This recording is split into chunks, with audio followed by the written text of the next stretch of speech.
So there's going to be times when you're in situations that's like, Lord, how? How did I get in this situation? We talked about that yesterday in Clubhouse. How did I get in this situation? How did this happen? Lord, you're the only one that can bring me out because you know the plans that you have for me. You're the one that can turn what the enemy meant for evil. You're the one that can turn it around for my good. So, Lord, here you go. As you said, cast my cares upon you as you care for me. So, Lord, I'm giving this to you, and I'm going to leave it right here because in the end, I know you're going to bring forth the victory. I don't know who I'm talking to, but the situation that you're in right now, he said, be still and know that I am God because I will bring you the victory. I know what it looks like, but don't worry about what your eye gate sees. Worry about what you know. And the God that you serve that can do exceedingly and abundantly above all you can ask or think. So I'm going to go a little further. So now they done did this petition, and I'm paraphrasing. I'm setting the scene. They done did this petition, went before the king. All right, this is what we're doing. He can't worship his God. He can't talk about his God. He can't do none of that. Daniel said, I don't care what y'all do. I'll take the consequences of whatever. You ain't nobody. I am fully persuaded that nothing shall separate me from the relationship that I have with God. So I'm going to keep talking to my God. So he went into his little moment and went into his prayer closet. Lord, I'm seeking you for help. I'm coming to you for help. They done made this petition trying to get me not to serve you no more. I need your help as he is the present help in time of trouble. Daniel knew that God would move immediately on his behalf. So what happens? That group of people see and hear. So they go before the king. Hey, now I'm telling on you. Hey, Daniel was over there and rebelled against what we just passed. He's being rebellious. How many people have tried to place a label on you that wasn't even you? How many people have tried to call you things that God didn't even call you?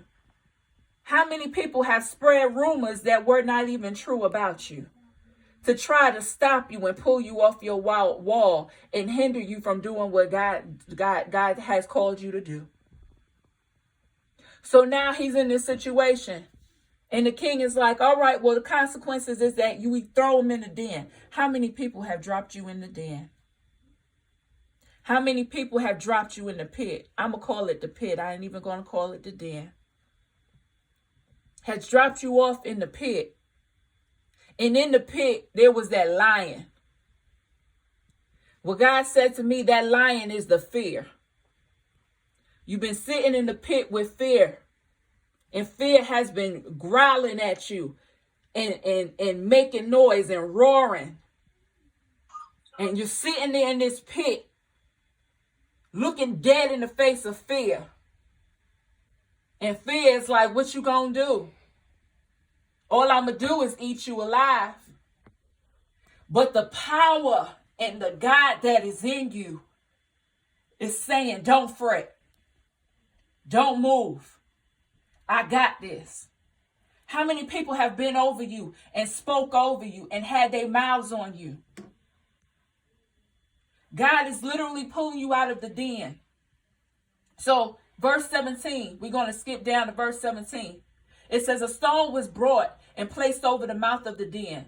And the king sealed it with his own signet ring, with the rings of his nobles, so that Daniel's situation might not be changed. How many people have put words over you that was contrary to what God spoke to you so your situation wouldn't change? Because the power is in the tongue. We can speak life or we can speak death.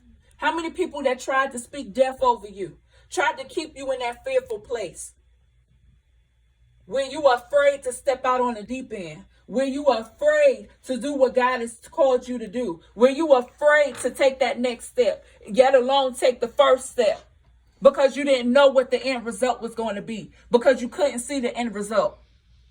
How many people have tried to keep you locked up in that fear and spoke over you and said, you can't do that. You ain't going to be nothing. Ha! You talking about God is going to do this. I like to see how that happened. I like to see how you going to come out of that situation. Oh, so you think you a preacher? Ha! You ain't no preacher. How many people have put words over you? But God said, fear not, for I am with thee. Daniel did not fear. He faced the fear because he knew the power that worketh in him can overpower that fear. So verse 19 says, at the first light of dawn, the king got up and hurried to the lion's den. When he came near the den, he called to Daniel in an anguished voice. Daniel, servant of the living God, has your God, whom you serve continually, been able to rescue you from lions? How many people have tried to intimidate you? Tried to intimidate you as if they knew better or as if they were better than you. So Daniel answered, may the king live forever. My God sent his angel and he shut the mouths of lions. I'm here to tell you that God is shutting the mouths of the lions. They shall not harm you because they found you innocent in his sight. Going back to Jude 24, now unto him that is able to keep you from falling and to present you faultless before the presence of his glory with exceeding joy. God gave me the acronym for joy, which is Jesus over you. As long as you got Jesus over you, you have exceeding joy. To the only wise God, our Savior, be glory and majesty, dominion and power, both now and forever.